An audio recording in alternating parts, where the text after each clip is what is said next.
Hello students, welcome to ஃபர்கர் academy. நான் பாலா பேசுகிறேன். இந்த வீடியோ வந்து பார்த்தீங்கன்னா தமிழக முதலமைச்சர் விஜய் அவர்களுக்கு தான்.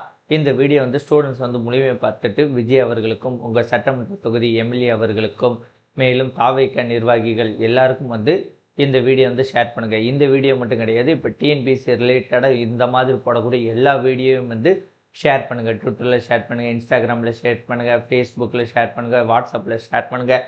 எல்லா யூடியூபர்ஸும் இதை பற்றி வந்து பேசுங்க. எனக்கு தெரிஞ்சு ஆல்ரெடி நிறைய பேர் பேசிட்டாங்க. நான் அதை கொஞ்சம் லேட்டுக்கு வந்து மணிக்கவும். ஸோ கொஞ்சம் டேட்டாலாம் எடுத்துகிட்டு பாயிண்ட்ஸாக பேசணுன்ட்டு ரெடி பண்ணிட்டு வந்திருக்கேன். இந்த வீடியோ வந்து முழுமையாக பார்த்துட்டு கண்டிப்பாக வந்து ஷேர் பண்ணுங்கள். நான் இந்த வீடியோவில் வந்து பார்த்திங்கன்னா டிஎன்பிசியில் உள்ள பிரச்சனைகள் வந்து என்னெல்லாம் இருக்குது அப்படிங்கிறத வந்து எனக்கு தெரிஞ்ச அளவுக்கு வந்து சொல்கிறேன். ஓகேவா? இது போகையும் வந்து இன்னும் இருக்கலாம். நான் என்னால் முடிந்த அளவுக்கு நிறைய பாயிண்ட்ஸ் வந்து கேதர் பண்ணியிருக்கேன். இந்த பாயிண்ட்ஸ் எல்லாம் வந்து நான் ஒரு கோரிக்கையை வந்து முதலமைச்சர் விஜய் அவர்களுக்கு வைக்கிறேன். ஸோ நீங்கள் கண்டிப்பாக நிறைவேற்றுவீங்கன்னு நினைக்கிறேன். விஜய் பார்த்து பண்ணி விடுங்க. ஏன்னா நாங்கள் எல்லோரும் சேர்ந்து தான் உங்களை முதலமைச்சராக இருக்கோம். ஸோ விஜய் அவர்கள் கண்டிப்பாக செய்வார்கள் அப்படின்ட்டு நம்ம நம்புவோம். ஓகே, இப்போ டிஎன்பிசியில் உள்ள பிரச்சனைகள் வந்து பார்ப்போம். ஃபஸ்ட்டு வந்து பார்த்தீங்கன்னா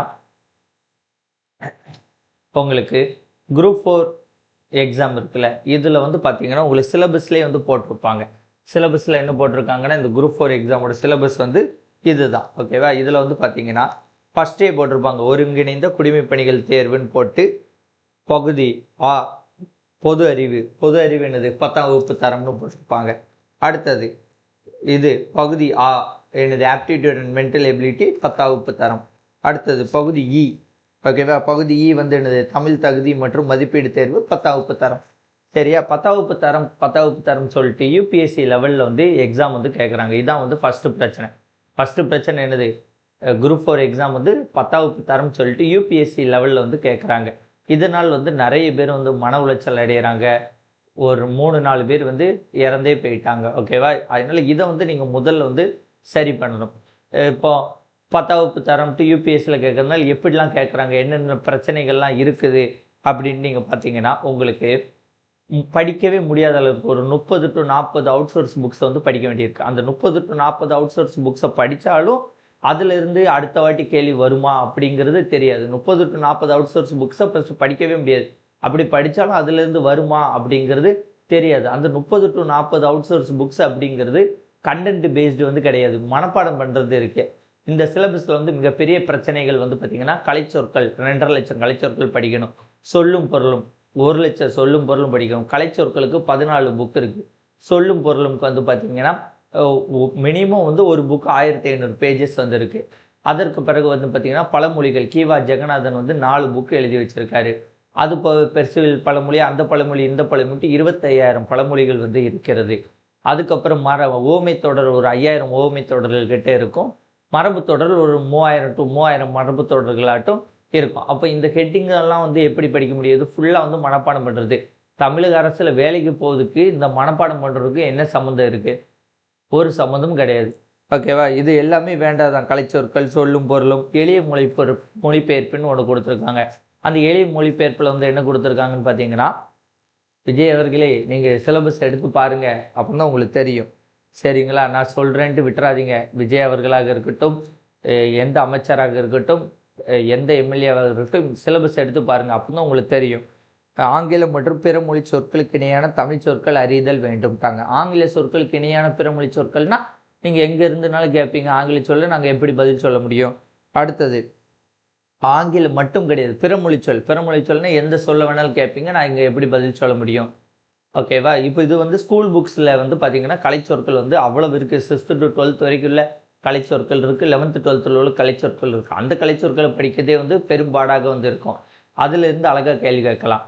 அடுத்தது வந்து சொல்லும் பொருளும் 6th to 12th வரைக்கும் உள்ள சொல்லும் பொருளும் நியூ புக்கு ஓல்டு புக் இருக்குது. இதை படிப்பதற்கு எவ்வளோ கஷ்டம் தெரியுமா? ஒவ்வொரு சொல்லும் பொருளும் அவ்வளோ கஷ்டமாக இருக்குது. அதை படிப்பதே கஷ்டம். இதில் வந்து நீங்கள் அந்த புக்கை படிங்க, இந்த புக்கை படிங்க, நாங்கள் எங்கே இருந்தனாலும் கேள்வி கேட்போம், நீ படிச்சுட்டு வா, வேணாம் எழுதினா போ அப்படிங்கிறது மாதிரி ஆட்டிடியூட் வந்து சரி கிடையாது. டிஎன்பிசிட்ட வந்து முதலமைச்சர் விஜய் அவர்கள் வந்து இதெல்லாம் சொல்லணும். நீங்கள் என்ன டெஸ்ட் வைக்கிறீங்க, என்ன கொஸ்டின் பேப்பர் எடுக்கிறீங்க, எல்லாம் சரியாக எடுங்க, மாணவர்கள்லாம் உங்கள் மேலே இவ்வளோ கோபத்தில் இருக்காங்க அப்படிங்கிறது மாதிரி சொல்லணும். ஓகேவா? கலைச்சொற்கள் ஸ்கூல் புக்ஸில் அவ்வளோ இருக்குது. சொல்லும் பொருள் ஸ்கூல் புக்ஸில் உள்ளதே வந்து படிக்க முடியாது. பழமொழிகள், ஓமை தொடர்கள், மரபு தொடர்கள் அதெல்லாம் அவ்வளோ இருக்குது ஸ்கூல் புக்ஸில். சரி, பழமொழி, ஓமை தொடர், மரபு தொடரெல்லாம் கூட கொஞ்சம் படிக்கணும்னா நீங்கள் கவர்மெண்ட் இருக்குல்ல, எம்ப்ளாய்மெண்ட், தமிழ்நாடு கேரியர் சர்வீஸ்ன்ட்டு நீங்கள் ஒரு இதை போட்டு அனுப்புங்க. ஒரு மெட்டீரியல், ஒரு 1000 பழமொழி, ஒரு 1000 மரபு தொடர், ஒரு 1000 இது என்னது ஓமை தொடர், சொல்லும் பொருளும் ஸ்கூல் புக்ஸு, கலை சொற்கள் ஸ்கூல் புக்ஸ் அப்படின்ட்டு ஒரு லிமிட்டடாக வைங்க.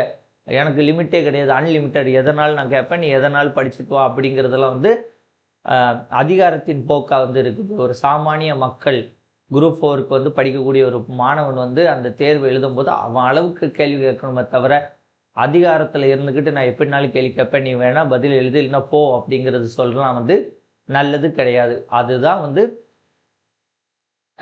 போன அரசாங்கம் வந்து அதுக்கு தான் விளைவுகள் ஏற்படுச்சு. தமிழ்நாட்டில் உள்ள எல்லா ஸ்டூடெண்ட்ஸும் 80% பேர் வந்து டிவிகேக்கு ஓட்டு போட்டாங்க. ஏன் ஓட்டு போட்டாங்கன்னா, நம்ம பிரச்சனைகள்லாம் விஜய் மாற்றுவார் அப்படிங்கிறதுக்காண்டி தான் ஓட்டு போட்டாங்க. ஸோ விஜய் அவர்களே கண்டிப்பாக இந்த பிரச்சனையிலையா முடிந்த அளவுக்கு மாற்றி விடுங்க, மாற்றாமல் விட்டுறாதீங்க. மாற்றாமல் விட்டீங்கன்னா உங்களை அடுத்த 5 வருஷம் கழித்து மாற்றி விட்டுருவாங்க. அதை ஞாபகம் வச்சுக்கோங்க. நீங்கள் மாற்றுவீங்க நம்பி தான் இந்த வீடியோலாம் போடுறோம். ஸோ முடிந்த அளவுக்கு இந்த டிஎன்பிசியில் உள்ள பிரச்சனைகளே சரி பண்ணுங்க. 10வது 16 யூபிஎஸ்சி லெவலில் கேட்குறது, அவுட் சோர்ஸ் புக்ஸ் 30-40 படிக்க முடியாது. அப்படி படித்தாலும் அதுலேருந்து தான் வருமானம் தெரியாது. அவ்வளோ புக்கை பிரிண்ட் போட யார்கிட்ட காசு இருக்குது, அந்த அவ்வளோ புக்கையும் வாங்க யார்கிட்ட காசு இருக்குது, இதெல்லாம் வந்து காசு உள்ளவங்க தான் ஒரு எக்ஸாமை பாஸ் பண்ண முடியும் அப்படிங்கிறது மாதிரி கொண்டு வரீங்க. ஒருத்தர் வந்து ஒரு 1000 ரூபா கொடுத்து ஒரு டெஸ்ட் பேஜ் வேணால் போடுவார். அதிகபட்சம் அவ்வளோதான், ஒரு 2 டெஸ்ட் பேஜ் போட ஒரு ஸ்டூடெண்ட்ஸ் வந்து ஒரு 5000 ரூபா வந்து ஒரு செலவு பண்ணுவதற்கே அவ்வளோ கஷ்டப்படுவாங்க. ஓகேவா? ஸோ இந்த அவுட் சோர்ஸ்னு கொடுத்தா அவ்வளோத்தையும் வந்து எப்படி இது பண்ண முடியும், வாங்க முடியும்? இது வந்து ரொம்ப பிரச்சனையாக இருக்குது. ஸோ இதெல்லாம் வந்து மாற்றணும். இப்போ சிலபஸை சேஞ்ச் பண்ணணும், ஓல்டு சிலபஸை கொண்டு வாங்கலாம் சொல்ல முடியாது. ஏன்னா ஓல்டு சிலபஸ் பாதி பேருக்கு பிடிக்காது, நியூ சிலபஸ் பாதி பேருக்கு பிடிக்காது. இந்த நியூ சிலபஸில் உள்ள பிரச்சனைகளை வந்து தீர்வு காணலாம். ஓகேவா? நியூ சிலபஸில் என்ன பிரச்சனை இருக்குன்னு பார்த்தீங்கன்னா, யூனிட் 2 சொல் அகராதின்னு கொடுத்துருக்காங்கல்ல, அது ஃபுல்லாக சொல்லும் பொருள் தான். எதிர்ச்சொல், அப்போ சரியான பொருள் தெரிஞ்சாலும் எதிர்ச்சொல் போட முடியும். ஓர் எழுத்து ஒரு மொழி, அதுவும் சொல்லும் பொருள் தான். ஒரு பொருள் தரும் பல சொற்கள் சொல்லும் பொருளும். பொருந்தா சொல்லு, ஒரு சொல்லுக்கு 4 பொருள் இருக்கும், அதில் ஏதாவது ஒரு பொருளை மாற்றி கொடுத்தா பொருந்தா சொல்லு. அகர் வரிசைப்படுத்து, இந்த ஒரு ஹெட்டிங் ஓகே. ஒரு பொருள் பன்மொழி, ஓகேவா? அதுவும் கிட்டத்தட்ட இது சொல்லும் பொருள் மாதிரி தான். இரு பொருள் குறிக்கும் சொற்கள், பேச்சு வழக்கு எழுத்து வழக்கு ஓகே, அகர வரிசை ஓகே, பேச்சு வழக்கு எழுத்து வழக்கு ஓகே. அடுத்த சொல்லும் பொருளும், ஒரு சொல்லிற்கு இணையான வேறு சொல், கோடிட்ட இடத்தை நிரப்புக, பொருத்தமான பொருளை தேர்வு செய்க, இதுவும் சொல்லும் பொருளும் தான். ஊர் பெயர்களின் மருவு, ஓகேவா? அப்போ அழகு 2 சொல்லகராதியில் சொல்லும் பொருளும் மனப்பாடம் பண்ணுறத தூக்குங்க. இல்லையா அது ஸ்கூல் புக் பேஸ் பண்ணி கேளுங்க. அழகு 2 வந்து வேஸ்ட். ஓகேவா? அதில் வந்து 50-50, 50% வச்சுக்கலாம், 50% நீக்கிடணும். அந்த மாதிரி தான் வந்து அது வந்து இருக்குது.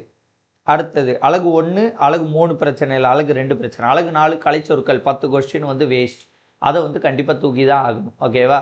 அதற்கு பிறகு வந்து பார்த்தீங்கன்னா வாசித்து புரிந்து கொள்ளும் திறனில் 15 கேள்வி இருக்கும், அந்த 15 தூக்கிட வேண்டியதான்.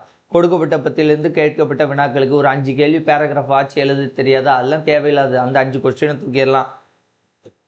அடுத்த மரபு தொடர், ஊமை தொடர், பழமொழிகள் இருக்குது, அதெல்லாம் தூக்கிடலாம். இல்லைன்னா ஸ்கூல் புக்ஸ்லேருந்து கேட்கணும். எளிய மொழிபெயர்ப்பை தூக்கிடலாம். இல்லையா ஸ்கூல் புக்ஸ்லேருந்து கொஞ்சம் ஈஸியாக கேட்கணும். இதில் வந்து என்ன சட்ட சிக்கல் ஆகுது அப்படின்ட்டு நான் உங்களுக்கு இந்த சிலபஸில் வந்து இப்போ சொல்கிறேன் பாருங்க. ஓகே, இப்போ நான் சொன்னேன்ல இந்த ஏரியாலாம், இப்போ சொல்லகதியில் வந்து பாதியை வச்சுக்கலாம், பாதியை நீக்கிடலாம்னா ஒரு 8 கொஸ்டினை நம்ம தூக்கிடுவோம். ஓகேவா? இதுலேருந்து சொல்லும் பொருளும் படிக்கிறத வச்சே ஒரு 15 கேள்விகள் இருக்கு. அதனால் நம்ம அதை 15 கேள்விகள்னே வச்சுக்கணும். ஓகேவா? 15 கேள்விகள். அடுத்தது கலைச்சொற்களில் வந்து பார்த்தீங்கன்னா ஒரு 10 கேள்விகள், எளிய மொழிபெயர்ப்பு 5 கேள்விகள். அதுக்கு அடுத்தது இந்த அழகு 5 இருக்குல்ல, வாசித்து புரிந்து கொள்ளும் திறனிலேருந்து 15 கேள்விகள். அப்போ 15 5 30, சரி 15 5 20, 20 10 30 45 கேள்விகள் வருதா? ஓகேவா? கிட்டத்தட்ட 10 15 45 கேள்விகள் வந்து பார்த்தீங்கன்னா நீங்கள் அவுட் சோர்ஸ் பேஸ்டு தான் கேட்குறீங்க. நம்ம 45 தான், இதில் 15, இதில் 15 30 30 10 40 45 கேள்விகள் வந்து பார்த்தீங்கன்னா அவுட் சோர்ஸ் ரிலேட்டடாக கேட்கும்போது, இது தமிழில் 100க்கு அவங்களால 55 கேள்விகள் தான் நீங்கள் ஸ்கூல் புக் பேஸ்டு பண்ணி கேட்கீங்க. இந்த 55 கேள்வியிலையும் வந்து பார்த்தீங்கன்னா ஈஸியாலாம் வந்து கேட்குறது இல்லை, அதுவும் கஷ்டமாக கேட்டு ஒரு தமிழில் வந்து இந்த குரூப் 4 2025 ஒருத்தருக்கு ஒரு 40 கேள்வி தான் தெரியுது மாதிரி இருந்துச்சு. மீதி 60 கேள்வியிலும் ஒரு ஃப்ளூக்கில் போடுற மாதிரி வந்துட்டு. அப்போ இது ஃப்ளூக்கில் போட்டால் இது என்னதாகிருது, எனக்கு லக்கு இருந்தால் வேலை, இல்லைன்னா வேலை இல்லை அப்படிங்கிறது மாதிரி ஆயிடுது. ஸோ இந்த விஷயத்தை குறைக்கணும். இதற்கு முன்னாடிலாம் தமிழ்லாம் 90 போடுற மாதிரி இருந்துச்சு. நீங்கள் கட் ஆஃப் கூட போனால் என்ன, கட் ஆஃப் 190 ஃபஸ்ட்டு மார்க் வருது, அங்கேருந்து எடுங்க 180 வரைக்கும் வேலை கொடுங்க, யார் வேண்டான்னா. ஏன் கட் ஆஃப் 150 வச்சுட்டு நீங்கள் இப்போ என்ன செய்ய போகிறீங்க, ஏன்னா கட் ஆஃப் 150 தான் இருக்கணும், அது தாண்டக்கூடாது. அப்படி வச்சு என்ன செய்ய போகிறீங்க, எக்ஸாமை டஃப் பண்ணி என்ன செய்ய போகிறீங்க, கேட்டால் அவன் வந்துட்டான், பிஹெச்டி ஸ்டூடெண்ட்ஸ் படிக்க வந்துட்டான், இது வந்துட்டான், அது வந்துட்டான்னு சொல்ல வேண்டியதெல்லாம் வந்து தேவையில்லாத விஷயம். கட் ஆஃப் எங்கே வேணாலும் போட்டு படிக்கிற ஸ்டூடெண்ட்ஸ் நல்ல மனசு நிம்மதியாக படிச்சுக்கிட்டு 200 கேள்வி அங்கே போய் எழுதிட்டு வருதானே மேட்ரா, இல்லை ஃபஸ்ட்டு மார்க் யார் வர்றாங்க கொடுத்துட்டு போக வேண்டியதானே. நீங்கள் என்ன இதுலேயே கொடுக்க போறீங்க, ரிசர்வேஷனை போட போகிறீங்க, ஒரு ஆப்பில் போட்டால் ரிசர்வேஷனில் வரப்போது யார் யார் மார்க் வருதோ ஃபஸ்ட்டு செகண்ட் கொடுத்துட்டு போக வேண்டியதானே. கட் ஆஃப் 180 வந்தா என்ன, 190 வந்தா என்ன, ரொம்ப எளிமையாக கட்டி 200க்கு 200 போடுறது மாதிரி கேட்க சொல்ல, ஒரு 180 போடுற மாதிரி கேட்க வேண்டியதானே. 180லேருந்து 170 எடுக்கிறவங்களுக்கு வேலை கொடுக்க வேண்டியதானே. அப்போ படித்ததெல்லாம் வருது அப்படின்னா தானே ஒருத்தருக்கு அடுத்தடுத்த எக்ஸாமில் படிக்க தோணும். நான் படித்ததே வராது அப்படின்னா எப்படி அவன் அடுத்தடுத்த எக்ஸாமுக்கு படிப்பான், அவன் படிக்க தோணுமா, டிஎன்பிசியை விட்டே போயிடுவான். நீங்கள் வந்து பாருங்கள், 20-25 லட்சம் பேர் குரூப் 4க்கு அப்ளை பண்ணிட்டு இருந்தாங்க. போனாட்டி 13 லட்சம் பேர் தான் அப்ளை பண்ணாங்க, 10 லட்சம் பேர்கிட்ட தான் எழுதுனாங்க. இப்போ இந்த வருஷம் இதே போக்கு போச்சுன்னா 10 லட்சம் பேர் அப்ளை பண்ணுவாங்க, 7-8 லட்சம் பேர் எழுதுவாங்க. நீங்கள் டிஎன்பிசிக்கு படிக்கக்கூடிய ஆர்வத்தையும் வந்து போக்குவது மாதிரி போன அரசாங்கம் கொஞ்சம் செயல்பட்டாங்க. இந்த அரசாங்கம் வந்து அதிலிருந்து மீறி இந்த பிரச்சனைகள்லாம் தெரியுங்க. தமிழ் மட்டும்தான் இந்த பிரச்சனையான்னு கேட்டிங்கன்னா கிடையாது. இப்போ மேக்ஸும் இதே மாதிரி பிரச்சனை தான். மேக்ஸு கூட விட்டுருங்க, 25 கேள்வி கான்செப்ட் வச்சு போடலாம். ஜிஎஸ் வந்து பார்த்தீங்கன்னா ஸ்கூல் புக்ஸ்லேயே ஒரு 150 பாடம் இருக்குது. ஸ்கூல் புக்ஸில் 150 பாடத்தை படிப்பதுக்கு ஒரு பாடத்துக்கு ஒரு நாள் வச்சாலே 150 நாட்கள் ஆகுது.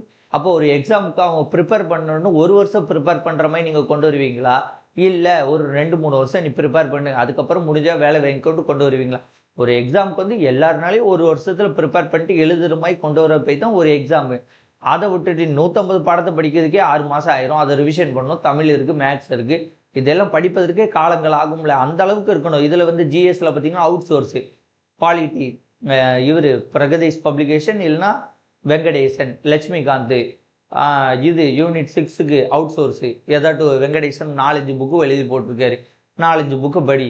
யூனிட் 5 அவுட் சோர்ஸு வெங்கடேசன் அவர்களோட ஒரு பெரிய புக்கு படி. குரூப் 4 சம்பளம் எவ்வளவு, 25,000 ரூபாய். 25,000 ரூபாய்க்கு நீங்கள் அவ்வளோ இது. இப்போ தூத்துக்குடியில் ஒரு பையனை தூக்கி சென்னையில் போட்டிங்கன்னா 25,000 எப்படி வாழ்வான், வாழவே முடியாது. அப்போ பொருளாதார பிரச்சனை அவ்வளோ பிரச்சனை இருக்குது. வாடகையே சென்னையில் 15,000 ரூபாய், 20,000 வச்சு எப்படி வாழ முடியும்? அப்போ லஞ்சம் தான் வாங்கணும். லஞ்சம் வாங்கினா பிரச்சனை ஆயிரும். ஸோ லஞ்சத்தை தவிர்ப்பதற்கு, எல்லாத்தையும் தவிர்ப்பதற்கு கரெக்டான இதாக செயல்படணும். ஓகேவா? அதுதான் வந்து ரொம்ப முக்கியமானது. இந்த பேட்டர்னே தப்பு. 10ஆம் வகுப்பு தரேன்னு சொல்லிட்டு யூபிஎஸ்சி லெவலில் கேட்டுக்கிட்டு அவுட் சோர்ஸை கேட்டுக்கிட்டு மேக்ஸு ஜிஎஸ்ஸு எல்லாமே அப்படி தான் இருக்குது. ஸோ 200 கேள்வியில் ஒரு ஸ்டூடெண்ட்ஸ்க்கு வந்து எக்ஸாம் காலில் எவ்வளோ தெரியுதுன்னா, இப்போ 100க்கு போட்டிருக்கேன்னா இது 200க்கு வந்து பார்த்தீங்கன்னா, ஒரு நிமிஷம் எனக்கு 200க்கு நான் அது உங்களுக்கு இதாகவே போட்டிருந்தேன்.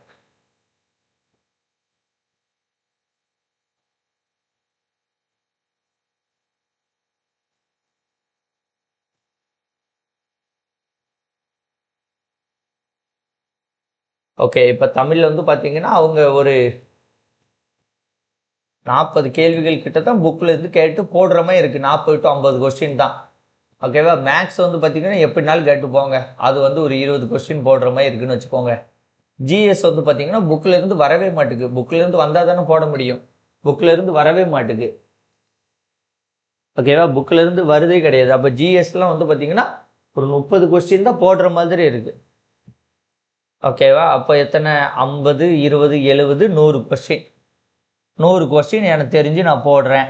200 கொஸ்டினில் 100 கொஸ்டின் தான் தெரியுது. மீது 100 கொஸ்டினை நான் கெஸ் பண்ணி போடணும், எனக்கு லக்கில் தான் வேலை கிடைக்கும் அப்படின்னா வந்து நான் எப்படி போட்டு எப்படி வேலை வாங்க சொல்லுங்க, இதெல்லாம் பாசிபிளா? அப்போ இது லக்கில் வேலை கிடைக்குங்கும் போது அது ஒரு பிரச்சனையாகுது. நான் கஷ்டப்பட்டு படித்தேன், எனக்கு வேலை கிடைக்கல, போட்டவங்களுக்கு வேலை கிடைக்கி அப்படிங்கும்போது இது ஒரு பிரச்சனையாகுது. எந்த போனாட்டி வேலை வாங்கினா எல்லாரும் லக்கில் வேலை வாங்கினாட்டு இல்லை, ஆனால் கஷ்டப்பட்டு படித்து லக்கு உதவுனாதான் வேலை வாங்க முடியுங்கிறது இருக்குல்ல, அதை தடை பண்ணணும். ஒன்று நான் இப்படியே தான் கேட்பேன் அப்படின்னா இந்த 100 தெரியாத கேள்விகள் இருக்குல்ல, இப்படியே கேட்டு போங்க. 100 தெரியாத கேள்வி இருக்குல்ல, இதை தொடக்கூடாதுன்னு என்ன வைக்கணும், நெகட்டிவ் மார்க் வைக்கணும். நெகட்டிவ் மார்க் வச்சா என்ன ஆயிரும், இதை தொட முடியாது. இப்போ இந்த 100 கேள்வி எல்லாரும் தொடுவாங்களா? 100 கேள்வி படிச்சதுலேருந்து வருது, 100 கேள்வி வந்து தெரியாது, அப்போ நெகட்டிவ் மார்க் இருந்தால் யாரும் தொட மாட்டாங்க. அப்போ உங்கள் பிரச்சனை வந்து முடியும். ஓகேவா? ஸோ இது டிஎன்பிசிக்கு வந்து ஒரு ஆட்களை கூப்பிட்டு எப்பா ஸ்டூடெண்ட்ஸோட பிரச்சனை என்னன்னு கேளுங்க, இந்த பிரச்சனைலாம் சரி பண்ணுங்கன்ட்டு சொல்லுங்கள் ஃபஸ்ட்டு. அதுதான் வந்து ரொம்ப முக்கியமானது. ஓகேவா? இதுதான் 10ஆம் வகுப்பு தரன்ட்டு யூபிஎஸ்சி லெவலில் கேட்டுறது. இவ்வளோ பிரச்சனைகள் வந்து இதில் நடக்குது. கடைசியில் வந்து பார்த்தீங்கன்னா ட்விட்டரில் போராட்டம் பண்ணால் ஒன்றும் கேட்க மாட்டாங்க. எல்லா போராட்டில் ஏகப்பட்ட போராட்டம், நேரில் போராட்டம், ட்விட்டரில் போராட்டம், ஃபோன் அடித்து ஸ்டூடெண்ட்ஸு ஓஞ்சு போனதான் மிச்சமாக தவிர ஒன்றும் நடக்கலை. ஓகேவா? அதுமாதிரி வேக்கன்சியை குறைவாக போடுறது.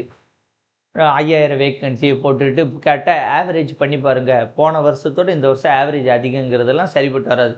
மினிமம் குரூப் 4க்கு 10,000 வேக்கன்சி, குரூப் 2 குரூப் 2ல ஒரு 3000-4000 வேக்கன்சி, குரூப் 1ல் வந்து ஒரு 100 வேக்கன்சி.